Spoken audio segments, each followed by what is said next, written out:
নমস্কাৰ নমস্কাৰ মই তো লাজ নিদিবচোন আহক বহক আমি আপোনালোকৰ কাৰণেই বাচ্চা আছিল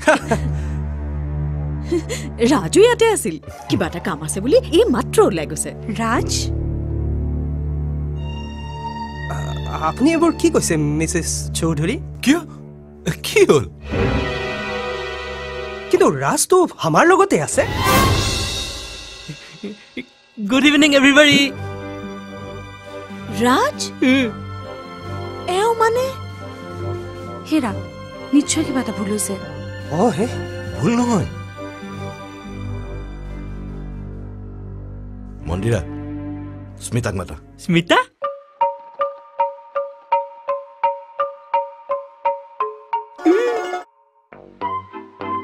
তেওঁক জিনা বুলি মাতিলেহে ভাল পায় জিনা স্মিতা জিনা এতিয়ালৈকে অহা নাই যে জিনা স্মিতা কি হৈছে এইবোৰ মিষ্টাৰ দত্ত জিনা মোৰ ছোৱালীৰ বান্ধৱী কিন্তু মই এতিয়া ঠিক বুজিছো ইয়াৰ পাছত কাৰ স্বাৰ্থ আছিল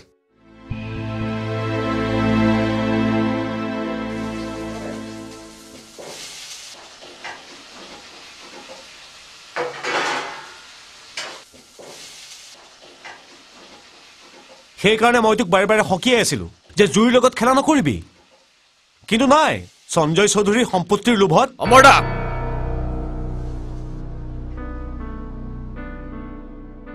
সৰি মই মিছা কথা নকওঁ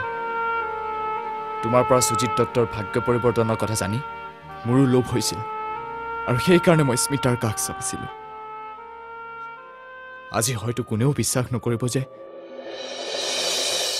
আজি মই স্মিতাক ভাল পাওঁ তেওঁ দেউতাকৰ ঐশ্বৰ্যৰ প্ৰতি মোৰ আজি আৰু কোনো লোভ নাই কিন্তু চা মই ভাবো তই এতিয়া মাত্ৰ এটা কামকে কৰিব পাৰ অমৰদা সকলো কথা অকণো লোকধাক নকৰাকৈ মিষ্টাৰ চৌধুৰীক কৈ দে কিন্তু তোৰ হাতত কিন্তু সময় কম ৰাজ তিল তিলকৈ মৃত্যুমুখলৈ যোৱাতকৈ যি হয় হৈ যাবলৈ দে কৈ দে তেখেতক সকলো কথা নাই নাই এইটো নহ'ব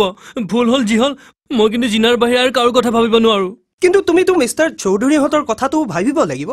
তেওঁলোকে ৰাজকে তুমি বুলি ভুল কৰিহে ভুল হ'ল ভালেই হ'ল নহ'লে জানো মই জিনাক পালোহেঁতেন বোলা এতিয়া জিনাহঁতৰ ঘৰলৈ যাওঁ কি কথা ক'বলৈ আহিছ এতিয়া ৰাতি 12টা বজাত তই মানুহ জগাই বিয়াৰ কথা কবিগৈ নেকি নহ'ব এতিয়া কি কৰিবলৈ ইয়ালৈ আহিছা মানি লৈছো তোমাৰ টকা পইচা নাই কিন্তু তুমিতো এজন উচ্চ শিক্ষিত ল'ৰা তাৰ পাছতো তুমি কেনেকৈ ভাবি ল'ব পাৰিলা যে মিছা কথা কৈ কাৰোবাক প্ৰেমৰ সাফল্যৰ জালত বন্দী কৰি তুমি তোমাৰ নিজ অভিসন্ধি পূৰণ কৰিব পাৰিবা আপুনি আগতে মনে মনে থাকা মনে মনে মনে মনে এই দুভাগ ৰাতি তোমাৰ নিচিনা কাৰোবাক মই মোৰ ঘৰত যে সোমাবলৈ দিছো তাৰ কাৰণ মাত্ৰ এটাই মই মোৰ ছোৱালীৰ হৈ তোমাক এটা কথা ক'বলগীয়া আছে ভৱিষ্যতে কেতিয়াবা ভুলতো যেন স্মিতাৰ নাম তোমাৰ মুখলৈ নানা এতিয়াৰ পৰা তোমাৰ মুখত তাইৰ নাম উচ্চাৰণ হলে সেয়া হ'ব তাইৰ বাবে অভিশাপ গইন লাইটবোৰ নুমুৱাই দৰ্জাবোৰ বন্ধ কৰি দে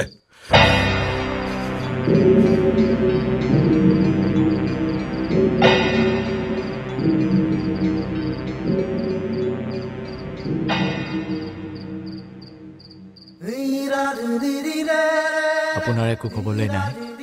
মই আৰু কি ক'ম কিন্তু মোক মাত্ৰ এটা কথাই কোৱা স্মিতাৰ এতিয়া কি হ'ব